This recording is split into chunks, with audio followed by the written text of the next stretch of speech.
So you knew what you are doing, like what you wanted to become or what you wanted to do, and how and when did you figure out, oh, this is what I want to do?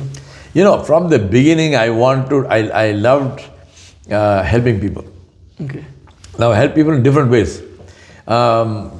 This time I told you when I used to spend in this forest with Venkatama Reddy. One of my closest friends was a guy called Shivaya. And Shivaya was a tribal. He was a goat tribal. And he literally lived in a grass hut, mud walls.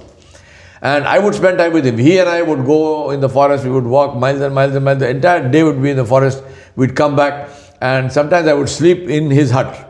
I never slept inside the hut because the hut had him, his wife, his children, his dog, his goat, and so it smelled like all of those things. And smoke, and so I would sleep outside the hut on a cot. Initially, he would be very nervous because these forests have leopards and tigers, and so he, one day he told me, if you sleep here, something happens, you would die. What happens? I said, don't worry, tigers don't eat junk food. Nothing will happen to me. So I'm fine. And I didn't want to tell him I can't sleep in the hut because it's of the smell of the goat and stuff. But so anyway, so I would do that. So from there, right? So I worked with all kinds of people. In Guyana, I worked with people who were complete. I was in that place called Kokwani, which was on the Burbis River. I was almost the only Indian guy. I was the only Indian guy, an Indian from India. But even Indian Guyanese, there was only one other family which were Indian Guyanese. All the others were African West Indian, right? Black people. Some were Chinese descent.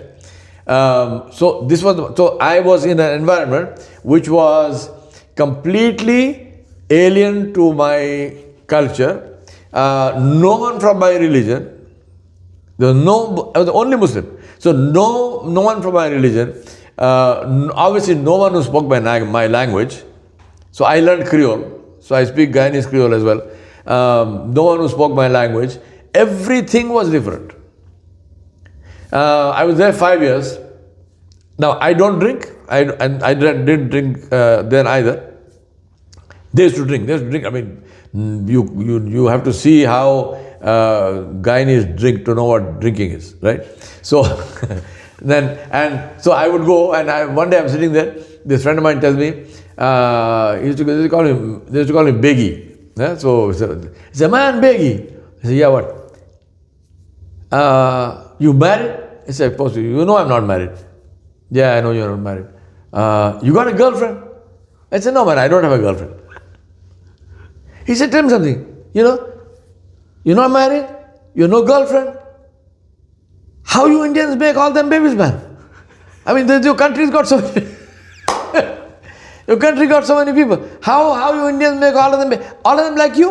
If all of them like you, how come all these babies, where they come from?"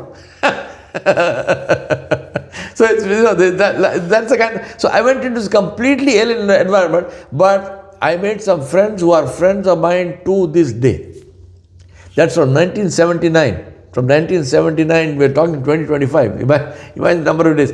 Some of them are my friends to this day. One of them is the former Prime Minister of Guyana, Mr. Sam Hinds, who's now just now he's in Washington.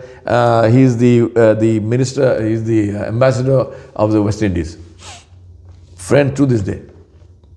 Mashallah. Yeah. So, Sheikh, I will ask one very selfish, I think very personal question. I got the platform, so I will not miss this.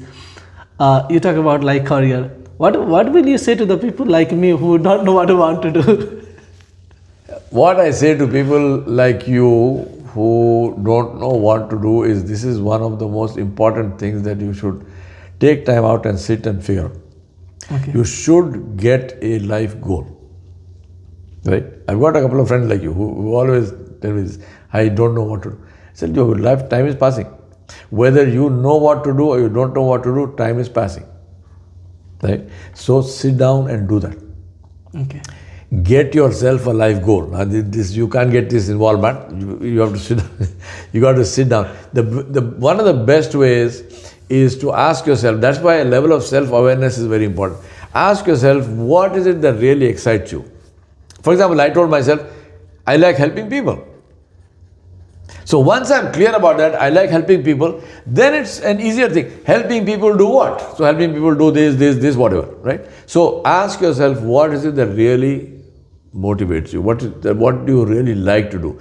And when I say like to do, I'm not talking about money. Something you will do for free because you just love doing it.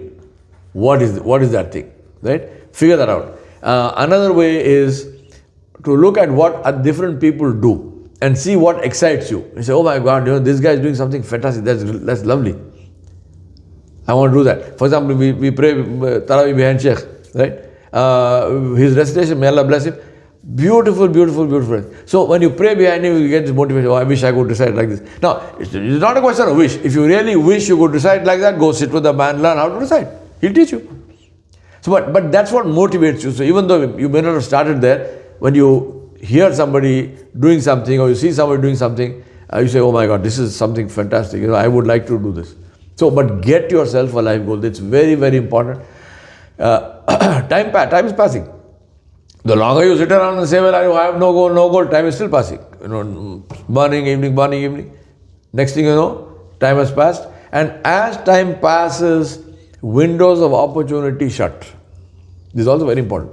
So, you need to get a life goal while the windows are still open. Otherwise, you say, oh, I wish I had done that. No wish. Think about it early enough, you'll do it. Yeah.